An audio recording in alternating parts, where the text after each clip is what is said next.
नमस्कार दोस्तों, मैं केशव शर्मा आपके लिए मनोविज्ञान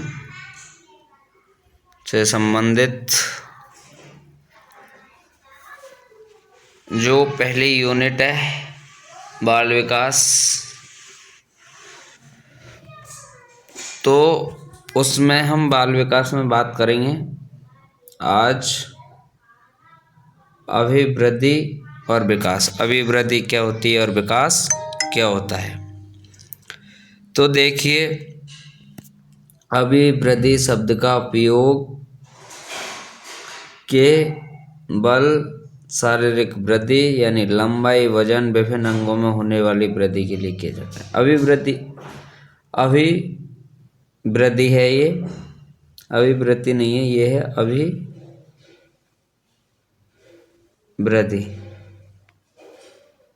ये अभिवृद्धि है। जो अभिवृद्धि शब्द का जो उपयोग हम किस में करते हैं, बल शारीरिक वृद्धि यानी कि हमारी जो लंबाई बढ़ती है, वजन बढ़ता है, और विभिन्न अंगों में जो होने वाली वृद्धि है के लिए क्या किया जाता है, अभिवृद्धि शब्द का प्रयोग। परंतु विकास का अभिप्राय केवल शारीरिक जो विकास होता है उसका अभिप्राय केवल किससे नहीं होता है, शारीरिक वृद्धि से ही नहीं होता है। उसमें शरीर में वृद्धि होने के साथ साथ कौन से विकास होने चाहिए, मानसिक विकास, बौद्धिक, संवेगात्मक और सामाजिक क्षेत्र में भी क्या होने चाहिए, परिवर्तन। तो विकास अभिवृद्धि जो होती है वो सिर्फ शारीरिक वृद्धि से संबंधित होती है, जबकि विकास में मानसिक विकास भी होता है, बौद्धिक विकास भी होता है, संवेगात्मक विकास भी होता है, सामाजिक विकास होता है, सामाजिक विकास भी होता है, और इनके क्षेत्रों में क्या होते हैं, परिवर्तन। ये सब किस में आते हैं, विकास में। अब देखिए, फ्रैंक नाम के एक विद्वान उन्होंने कहा है कि कोशिकीय गुणात्मक वृद्धि ही अभिवृद्धि है।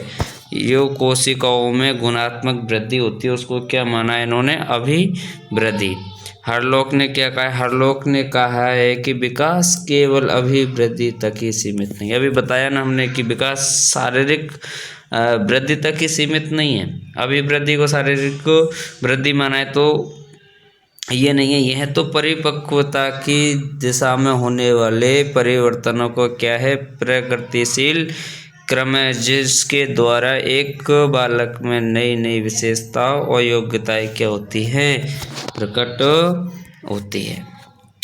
अब हम देखेंगे कि अभिवृद्धि और विकास में कौन कौन से अंतर है। अब देखते हैं, अभिवृद्धि क्या होती है, एक पक्षीय होती है जो शारीरिक पक्ष से संबंधित होती है, लेकिन विकास कैसा होता है, बहुपक्षीय अवधारणा होती है। देखिए तुम्हें अब परीक्षा में प्रश्न क्या बनता है, ये पूछेगा कि अभिवृद्धि एवं विकास से संबंधित कथन नहीं है, या फिर वो एक ही चीज़ दे देगा कि अभिवृद्धि से संबंधित कथन नहीं है, या कौन सा गलत है, सही है या नहीं है। हाँ, जो भी पूछेगा वो ये पूछेगा अभिवृद्धि में क्या आता है, एक पक्ष होती है, शारीरिक पक्ष होता है, और विकास कैसा होता है, बहुपक्षीय होता है।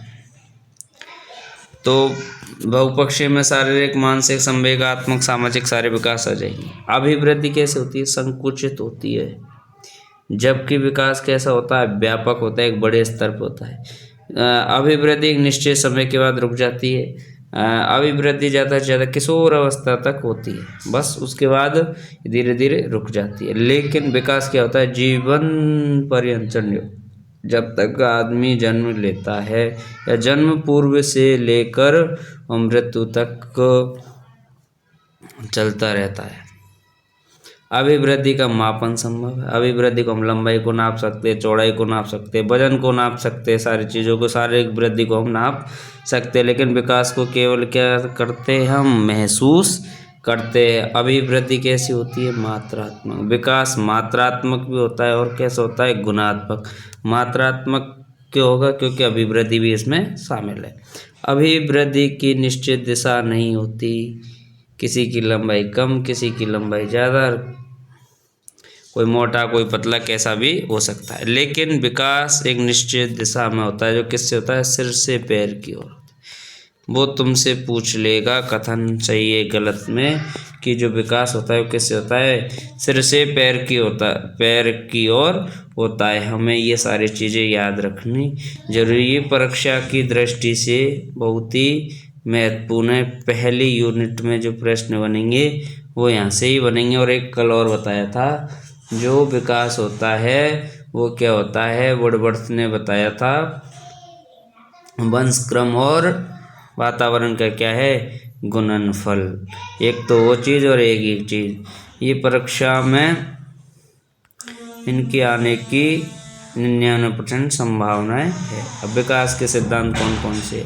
वो पूछ लेगा निम्न में से विकास का सिद्धांत है या विकास का सिद्धांत नहीं है। तो पहला कौन सा? निरंतरता का है। निरंतरता में क्या आता है कि गर्भधारण से ही बालक का विकास प्रारंभ हो जाता है और गर्भकाल में और जन्म के बाद सभी अवस्थाओं में इसका अवस्था में होता हुआ जीवन पर्यंत चलता है, एक निरंतर चलता रहता है। इसके बाद है निश्चित क्रम।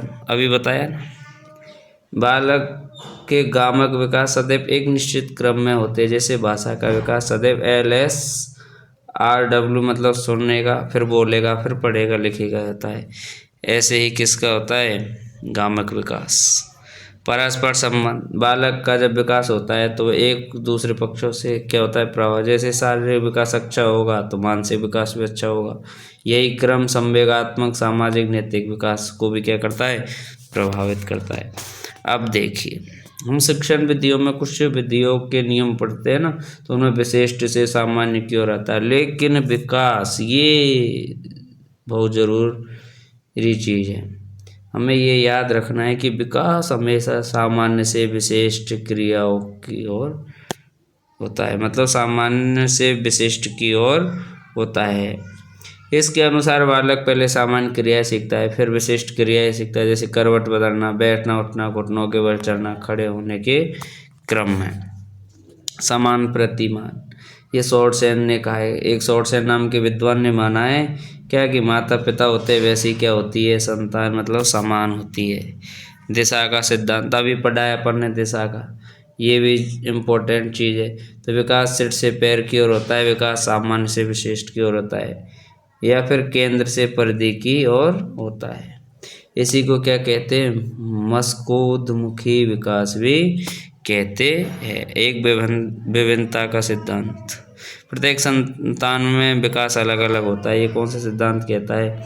विभिन्नता का सिद्धांत। एक है चक्राकार, शीघ्रता से होने वाला विकास तब तक रुक जाता है जब तक कि बाकी अंगों का संतुलन ना हो जाए। मतलब शरीर को एक संतुलित लेकर चलता है, हाथ पैर, मतलब शरीर के अनुसार ही सारी चीज बढ़ती है। गर्भावस्था में विकास कैसे होता है? सबसे पहले देखिए,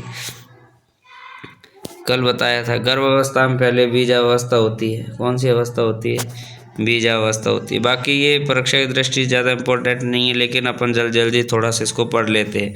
बीजावस्था होती है, उसमें बीज में क्या होता है? शुक्राणु और अंडाणु होते हैं, जो दोनों का अपन ने पहले पढ़ा था।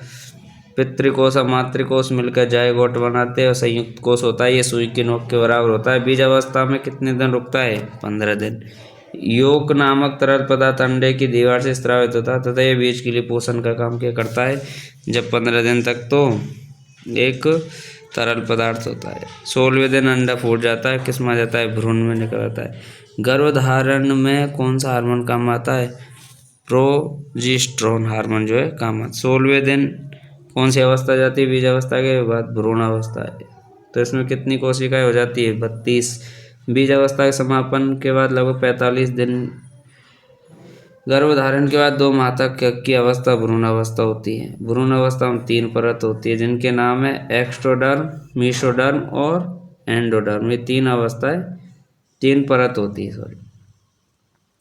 भ्रूण की परतें, एक्टोडर्म सबसे बाहरी, मेसोडर्म मध्य में, है ना। एक्टोडर्म जो सबसे बाहर होते हैं, त्वचा बाहर वगैरह आते हैं। मेसोडर्म में मांसपेशियाँ, मेसोडर्म के द्वारा अंतर्गत हृदय, मांसपेशी, लीवर वगैरह जो है, इनकी क्या होता है? सुरक्षा। और जो होता है एंडोडर्म आंतरिक, उसमें आते हैं मस्तिष्क, हृदय और लीवर। भ्रूण अवस्था के उत्तर में विभिन्न अंगों का निर्माण शुरू हो जाता है, जैसे मस्तिष्क, हृदय, लीवर और ये बनने लग जाते हैं। और फिर 6 महीने के गर्भकाल तक बालक का क्या हो जाता है, पूर्ण स्वरूप, मतलब बालक बन जाता है। उसके बाद उसका क्या होता है, विकास। लगभग 9 माह या 280 दिन गर्भकाल के बाद क्या लेता है, जन्म।